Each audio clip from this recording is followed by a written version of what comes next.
আসসালামু আলাইকুম সকলকে। আজ আমি চলে এসেছি আমার ছাদ বাগানে। তো আজ কি করব, এই যে প্রথমে ছবি দেখেই বুঝছেন যে আমি কি করতে চলেছি। এই যে দেখতে পাচ্ছেন আমার গাঁদা গাছগুলো। তো গাঁদা গাছে শীতকালীন পরিচর্যা কিভাবে আপনারা করবেন, তো সেটাই আজ আপনাদের সাথে শেয়ার করব। আর কিভাবে আপনারা মাটির সাথে সার মিক্স করে গাছে প্রয়োগ করবেন, সেটাও আজ আপনাদেরকে এই ভিডিওতে দেখানোর চেষ্টা করব। তো দেখুন আমার গাঁদা গাছগুলো অলরেডি কত সুন্দরভাবে কুড়ি চলে এসেছে। তো এই কুড়ি আসার জন্য আপনাদেরকে কি করতে হবে, এত প্রচুর পরিমাণে ফুল নেওয়ার জন্য আপনাদেরকে কি করতে হবে, চলুন সেটা আপনাদেরকে বিস্তারিত জানাই। তো এই যে দেখতে পাচ্ছেন গাঁদা গাছগুলোর, তো প্রথমেই যখন গাঁদা গাছগুলো আমি লাগিয়েছিলাম, তখন যখন গাছগুলো বাড়তে শুরু করবে তখন আপনাদেরকে কি করে দিতে হবে, গাছের ডগাগুলো পিঞ্চিং করে দিতে হবে। পিঞ্চিং করলে আপনার কি হবে, আপনার গাছের গ্রো ভালো হবে, আর গাছ আপনার ঝাঁকড় হবে, আর আপনার প্রচুর পরিমাণে প্রত্যেকটা ডালে ডালে আপনার ফুল আসবে, কুড়ি আসবে। তো দেখুন আমি প্রত্যেকটা গাছ কি সুন্দর করে পিঞ্চিং করেছি। পিঞ্চিং করার ফলে দেখুন কি সুন্দর সুন্দর সব ফুলের কুড়ি চলে এসেছে, আপনারা দেখতেই পাচ্ছেন। আর এই যে দেখতে পাচ্ছেন আমার গাঁদা গাছের একেবারেই মাটি অনেকটা কমে গেছে। তো দেখতেই পাচ্ছেন শিকড়গুলো অনেকটাই উঠে গেছে মাটি থেকে। তো আমরা কিছু মাটি মিক্স করে, কিছু সারের সাথে মিক্স করে গাছে দিব। তো চলুন আপনাদেরকে দেখাই কিভাবে আমরা মাটিটা মিক্স করছি। তো চলুন। তো এই যে দেখতে পাচ্ছেন আমি গাছটা নিয়ে একেবারেই বসে গেছি। তো দেখুন এত সুন্দরভাবে গাছগুলো পিঞ্চিং করার ফলে দেখুন কি সুন্দর ঝাঁকড়া হয়েছে। তো এই সুন্দরভাবে ঝাঁকড়া হওয়ার কি কি টিপস, গাছে কি কি দিলে আপনারা এত সুন্দর গাছ পাবেন আর গাছ ভর্তি ফুল পাবেন, চলুন সেইগুলো আপনাদেরকে দেখাই। আমি এই যে ডিব্বাটা দেখছেন, এটা আজকে আমি 2 কিলো ওজনের সার কিনেছি, তার সাথে এই ডিব্বাটা আমি ফ্রি পেয়েছি। তো এই ডিব্বাতে আজকে আমি সারগুলো সমস্ত মিক্স করব। তো চলুন দেখুন কি কি নিয়ে আমি বসেছি। এই যে দেখতে পাচ্ছেন এটা হচ্ছে আপনার হিউমিক অ্যাসিড, এটা আমার প্রয়োজন হবে। প্রথমে আপনাদেরকে আমার এই সব জিনিসপত্রের সাথে একটু পরিচয় করে দিই। আর এই যে এখানে আছে দেখতে পাচ্ছেন, এটাতে আছে আপনার অ্যাপসাম সল্ট। আর এই যে দেখতে পাচ্ছেন এটাতে আছে আমার হাড়কুচি। আর এই যে দেখতে পাচ্ছেন এটাতে আছে আমার নিমখোল। তো চলুন দেখাই আপনাদেরকে কিভাবে কতটা পরিমাণে দিতে হবে, কতটা মাটির সাথে। আর এই যে দেখতে পাচ্ছেন এটা হচ্ছে আপনার ভার্মি কম্পোস্ট। এই যে দেখতে পাচ্ছেন এখানে আমি 2 মুঠো পরিমাণের হাড়কুচি নিয়েছি। আর এখানে দেখতে পাচ্ছেন এই যে 2 মুঠো পরিমাণে আমি নিমখোল নিয়েছি, তার সাথে আমি ভার্মি কম্পোস্ট দিব কিছুটা। তো দেখুন কতটা আমি ভার্মি কম্পোস্ট দিচ্ছি।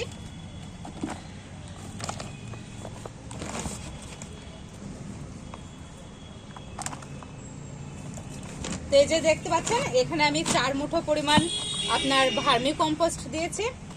এবার দেখেন ভার্মি কম্পোস্টের সাথে আমি দিব অ্যাপসাম সল্ট। তো এটা আমি পরিমাণ মতো দেবো।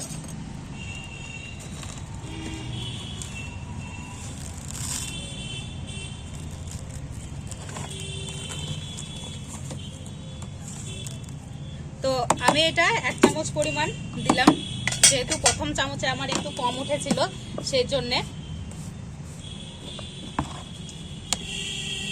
আর এই যে দেখছেন আমি 1 চামচ পরিমাণ হিউমিক অ্যাসিড দিয়ে দিচ্ছি। যে ভার্মি কম্পোস্ট দেখছেন, তো ভার্মি কম্পোস্টের আপনার কাজ হচ্ছে, এটা একটা নাইট্রোজেন ঘটিত একটা সার, যেটা আপনার গাছের বৃদ্ধিতে সাহায্য করবে। আর আপনার যে আমি হাড় গুঁড়ো দিলাম, সেটা গাছের যে ক্যালসিয়ামের যদি কোনো ঘাটতি থাকে সেটা আপনার পূরণে সাহায্য করবে। আর আমি যে নিমখোল দিলাম সেটা হচ্ছে আপনার গাছের গোড়ায় যে মাটি, সেই মাটিতে আপনার যদি কোনো ক্ষতিকারক পোকা বা কোনো কিছু থাকে, ক্ষতিকারক পোকামাকড়কে মারতে আপনার সাহায্য করবে। আর যে অ্যাপসাম সল্ট দিলাম, আর এই অ্যাপসাম সল্টের কাজ হচ্ছে আপনার গাছের পাতার ক্লোরোফিল বৃদ্ধিতে সাহায্য করে। আর সবার শেষে হচ্ছে আপনার হিউমিক অ্যাসিড। হিউমিক অ্যাসিড হচ্ছে এই যে সমস্ত আমি সারগুলো দিলাম, সেই সমস্ত সারকে আপনার গাছকে অ্যাবজর্ব করতে সাহায্য করবে। তো চলুন এর সাথে আমি মিক্স করে নিই, তারপরে গাছে কিভাবে দিই সেটা আপনাদেরকে দেখাই। তো মাটি নিয়ে নিচ্ছি।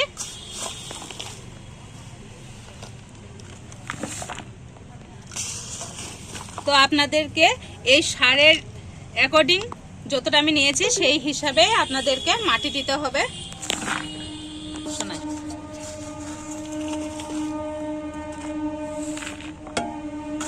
এই যে দেখতে পাচ্ছেন আমি মাটিগুলো দিয়ে সুন্দরভাবে মিক্স। তো দেখুন আমি এই মাটির সাথে সারটা সুন্দরভাবে হাতের সাহায্যে মিক্স করে নেব ভালোভাবে, যাতে মাটির সাথে সারগুলো ভালোভাবে আপনার মিক্স হয়ে যায়। তো আমার মাটিটা মিক্স করা কমপ্লিট হয়ে গেছে। চলুন আমি আপনাদেরকে দেখাই গাছে কিভাবে আমি দিচ্ছি। তো এই যে দেখতে পাচ্ছেন আমার মাটি রেডি। চলুন গাছে দিই এক এক করে। তো আমি এবার দেখুন মাটিগুলো দিয়ে দিচ্ছি এক এক করে গাছের গোড়ায় সুন্দর করে। আপনারা এইভাবে চারিদিকে মাটিগুলো দিয়ে দেবেন সুন্দরভাবে। একই জায়গায় মাটিগুলো দিলে হবে না, গাছের চারিদিকে আপনাদেরকে মাটিগুলো সেট করে দিতে হবে ভালোভাবে। তো একটা গাছ আমি কমপ্লিট হয়ে গেছে আমার। তো চলুন আর একটা গাছে সেম ওই একইভাবে আমি মাটিগুলো দিয়ে দেবো চারিদিকে।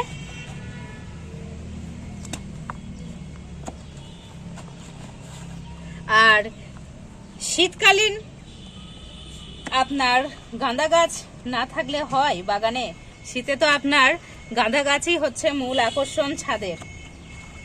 তো এখানে আমার দুই রকমের গাঁদা গাছ আছে।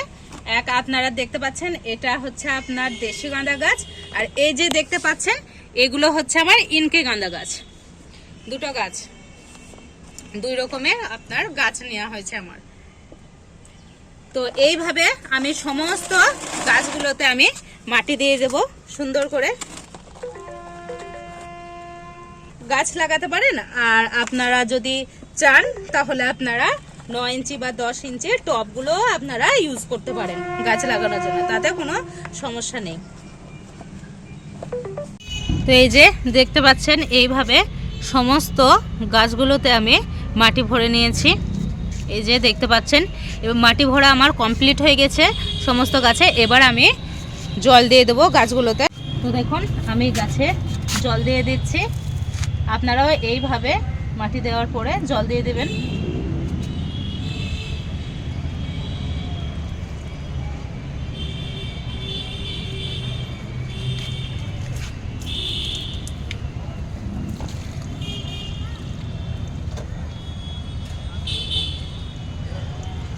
তো দেখছেন এইভাবে আমি সমস্ত গাছগুলোতে জল দিয়ে দেবো। এই যে দেখতে পাচ্ছেন আমার সমস্ত গাছগুলোতে জল দেওয়া কমপ্লিট হয়ে গেছে। তো যদি আপনাদের ভিডিওটা ভালো লাগে তো অবশ্যই আমার ভিডিওটা দেখার পর আপনারা আমার চ্যানেলটাকে সাবস্ক্রাইব করবেন, লাইক করবেন, আর আমার এই ভিডিওগুলো শেয়ার করবেন। তো চলুন এইভাবে শীতকালীন গাঁদা গাছে আপনারা এইভাবে পরিচর্যা করতে পারেন। আর আপনাদের আর বললামই তো, যত আপনারা পিঞ্চিং করবেন তত গাঁদা গাছে আপনাদের কুড়ি আসবে। আর দেখুন আমার গাঁদা গাছগুলো খুবই সুন্দরভাবে কুড়ি এসেছে। তো চলুন ভিডিওটা আর বেশি বড় করব না, ভিডিওটা এখানেই শেষ করছি।